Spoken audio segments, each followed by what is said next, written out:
In an ever-evolving digital landscape, for your business to thrive, you must adapt or die.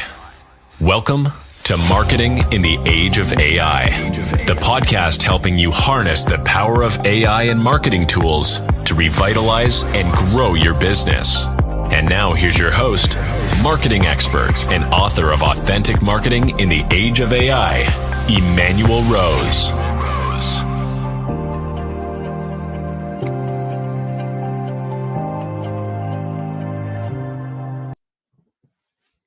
Welcome to this episode of Marketing in the Age of AI. Today, we are going to dig into a lot of things around being human in marketing and how to talk to humans and some of the ethics of AI and how to navigate the current state of the LLMs, but mostly talk about how to talk to your customers and find out how they think about you and how to find more people like them. And today I'm joined by Kristin Zhivago, who is coming on the show again, and I appreciate that. She's a revenue coach who has turned around sales and marketing results for hundreds of companies, is the founder and president of a revenue growth services company called Zhivago Partners. Kristin is an expert on customer buying process and is the author of Roadmap to Revenue: How to Sell the Way Your Customers Want to Buy. And Kristin, welcome in again. Thank you. I appreciate it. It's fun to be here talking to you.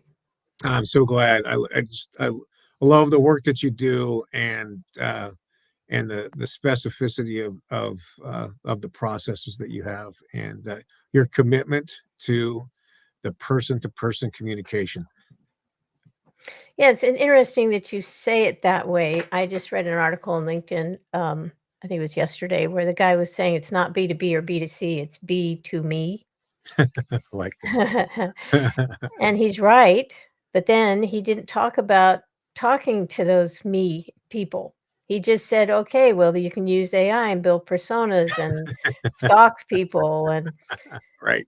and I was like, oh, here we are again. Nobody wants to actually interview customers and find out what they're really thinking when they set out to buy, which is the only thing you need to know. Yeah, I agree. There's that phase, and then there's the kind of Robert Cialdini phase, right, of how you build a relationship in certain ways, and then continue to listen to them as you deliver, and either cues or direct comments on how to manage your delivery process. Yeah, I have to just say about the relationship thing. When that first came out, one-to-one marketing and all that, I thought, and I actually put it in my book too, nobody wants the car dealer showing up unannounced for dinner. Okay. Right. Nobody goes shopping to make friends.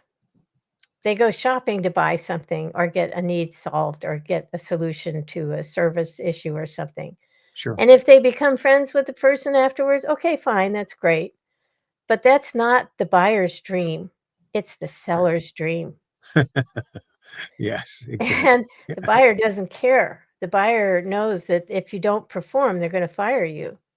They're not going to buy from you again. So I have another way of looking at it, which I'm really pushing hard these days, which is marketing makes promises that the company either keeps or breaks. That's the bottom line for everything in marketing. Customers expect you to make promises. If they like your promises, they'll buy from you.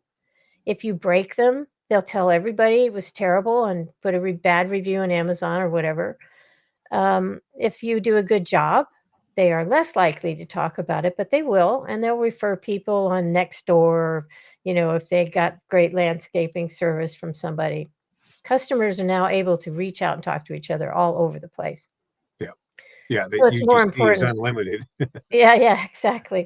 So it's more important than ever that companies keep their promises. And so we've started a service where we figure out for customers the promises that they're currently making, and then how well their company is keeping or breaking those promises.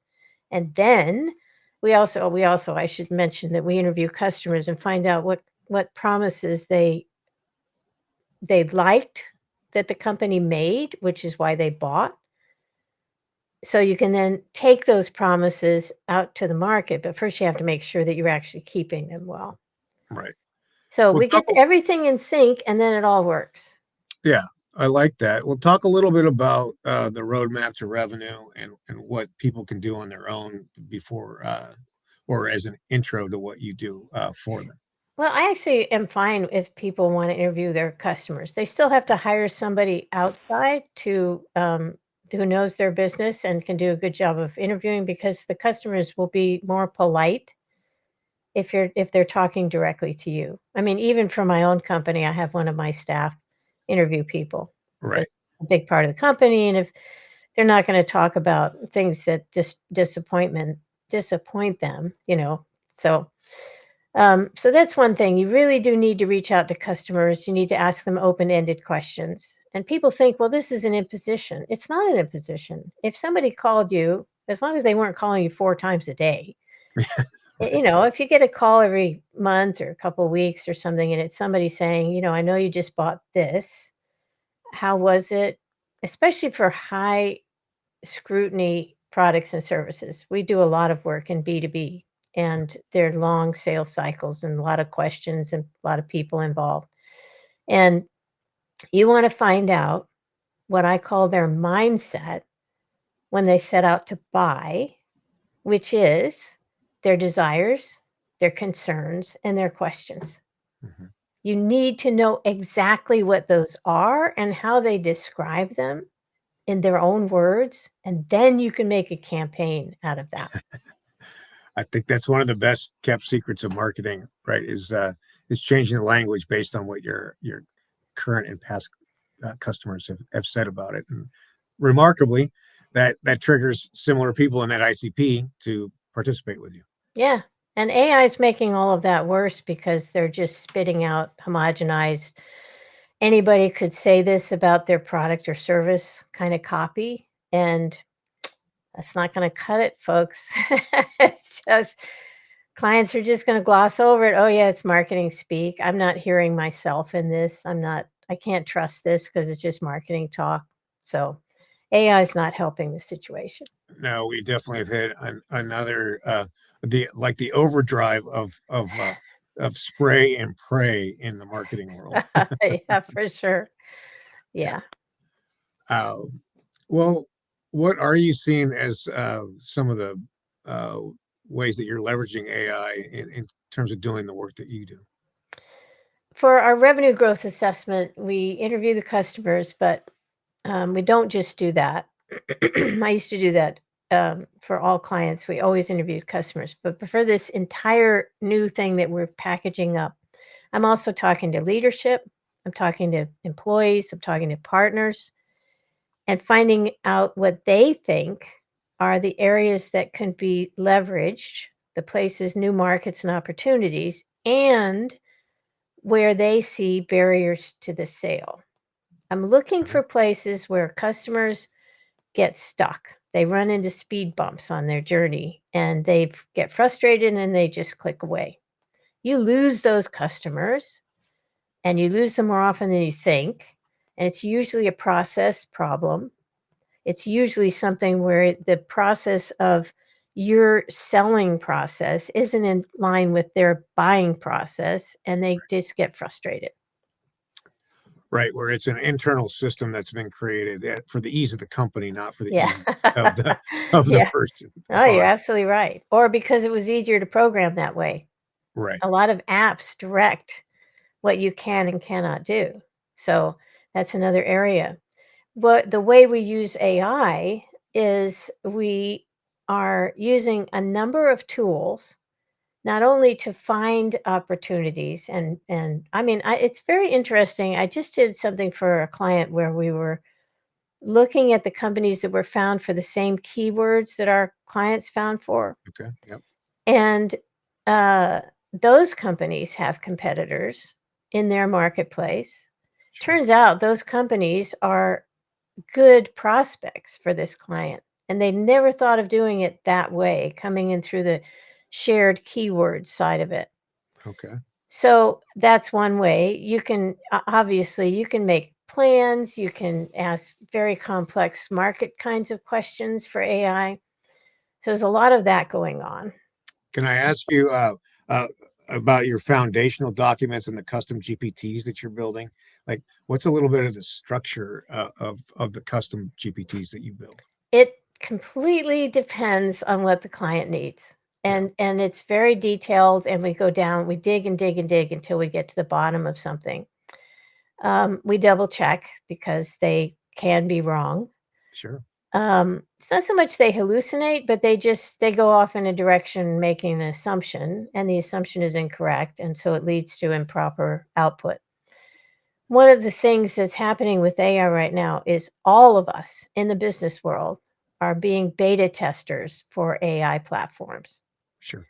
And one of the things that we do for clients now is build AI agents for their website, which is very different from a chat bot or a live chat kind of thing. Those are scripted. The AI agent is actually someone that you build who has access to all of your content and only your content. Right.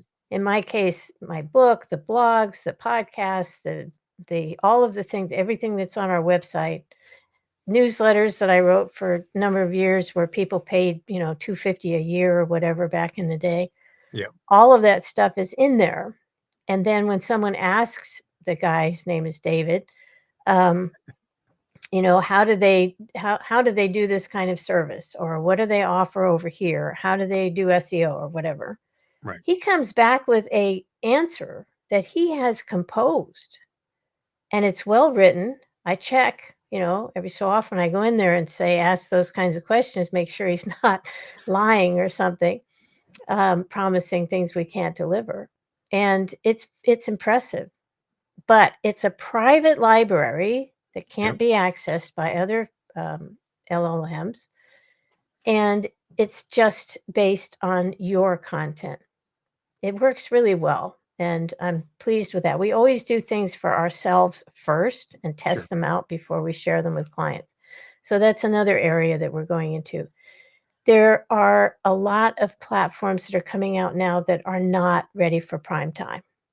Absolutely. The one we started with for the agents, nice organization. I have a lot of respect for the founder, but David would disappear. Our Going a agent, coffee break or what? yeah, it just wasn't there. Didn't show up one day for work. Yeah. And it was because of some minor change they made in their platform that changed all of the agent work that people Right. were doing. So it took us a while. We found a platform they're very happy with now. Um, it's getting easier and easier once you learn the secrets of prompting, where it has to be very specific and you have to be able to make changes so that it comes out exactly the way you want.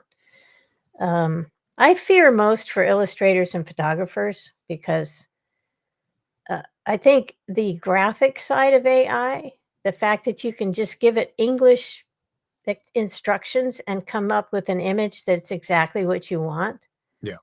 and It's you're pretty not powerful. paying anything yet. Yeah. All right. I mean, this is very bad territory for whole industries are being wiped out. Yeah, it's definitely shifting, and it is interesting to see. Be interesting to see how we end up watermarking things, or if we're even going to need to watermark things, right? If it just all becomes uh, AI generated Yeah, instead of illustrated. agree. Yep.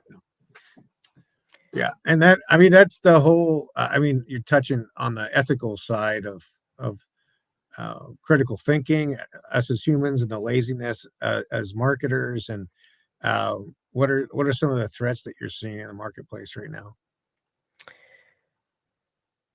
One of my jobs in my life has been to try to bring caring, or LOVE, which is really Yeah, taking care of people, sure. into business. And I think business has gotten way too corrupt and I don't know, callous, and you could even say crooked. I think the No offense to the money guys, but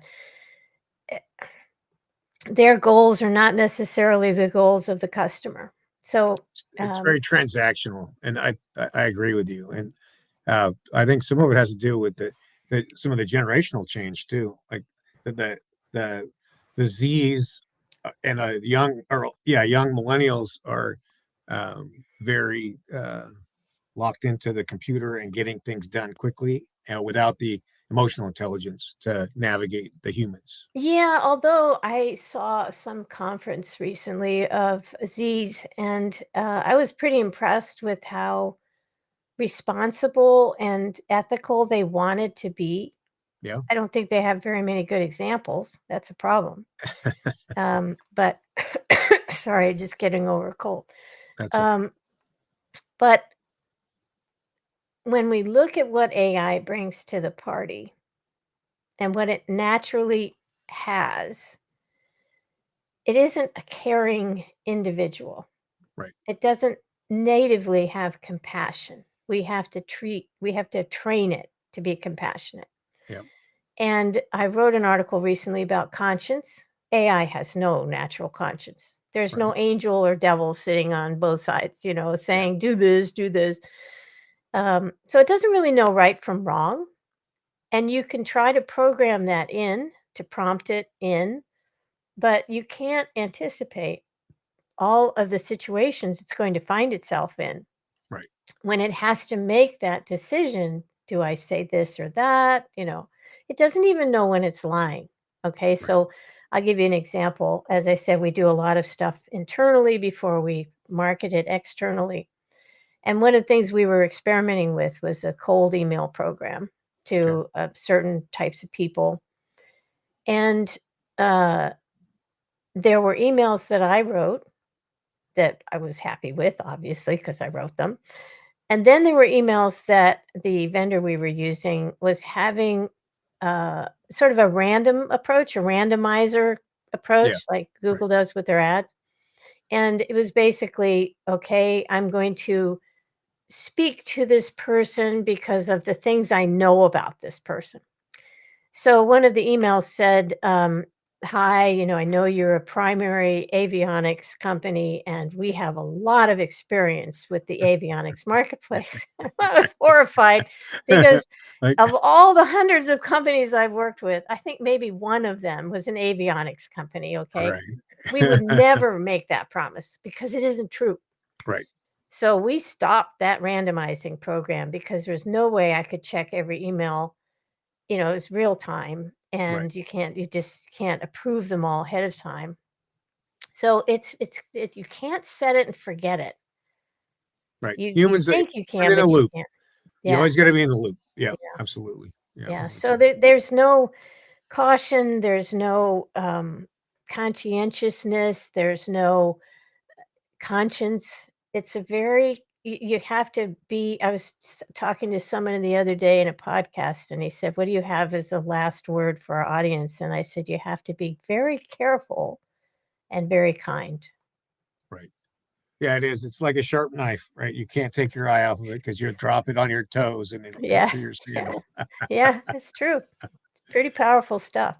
It is. Well, how has it changed the way that you approach your work, if it has at all? I think I'm doing what all entrepreneurs and business owners are doing, and CEOs, according to my own research, talking to them.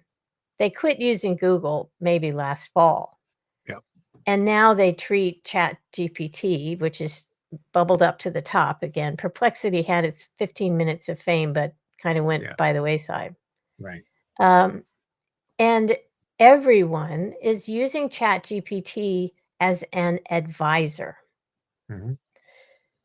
This is changing how we gather that kind of information about markets, industries, and all sorts of things. I mean, one of our CEOs, that they were having a party at his house, a barbecue or something, and he wanted to know how to cook the steak properly or whatever. And I mean, you can even say, well, I'm giving a party, what should I serve? I mean, you get all these answers. And Right. that is the difference between Google and AI. Google and AI is not a valid comparison. It's like comparing a radish to a watermelon. It's just not valid because AI, as somebody said recently, Google gives you the where you can find it. And here's 30 other places, or 300 or 3,500,000 places where you can find the answer to that question. Right. And AI gives you the answer. So It's that changes. completely different. It's a It changes the completely way different animal. we think. In a way, our brain is Yeah. accepting the information at this Yeah. It's point. somebody in your back pocket that you can ask anything you want. Right. And I think it's going to be radically changing buying habits. So people say, I'm going out, I have a party. I want to wear a little black dress. I'm 5'6". I'm 130 pounds. Please give me some, good ones, and where Yeah. the reviews are good, or some criteria that they have, or it's strapless or something. Right. You're going to have your own personal shopper. And people have flirted with this for years. Land's End tried something like that, where you could put yourself in there with your hair and your everything and your Yeah. weight, and you Yeah. always looked really bad when you put the clothes on. So it wasn't that popular after a while. Right. But that was way before its time. Now what we're doing is we're actually getting to where you can use it for that. It Well, can help you make decisions. so that being in mind, I saw a blog post that you had about this answer engine optimization, and what are some of the structure that you're recommending for clients for this GEO or AEO optimization? Obviously, the first thing is we're not talking about search words anymore. Google was very cryptic. You would Yeah. kind of type in some weird sort of, I don't even know what to call it, a shorthand for what you were looking for. And then you sort of tweaked it until you got what you wanted, Right. or you got those 300,000 answers. Pick one.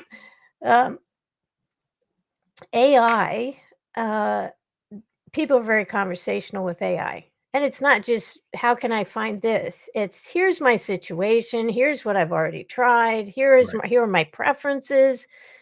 Now with all those trade-offs, give me your decision. Tell me or your recommendation. So as SEO, GEO, AEO people, we really have to figure out what those questions are as they apply to our product or service, which is why you have to talk to real people about what they typed in Right.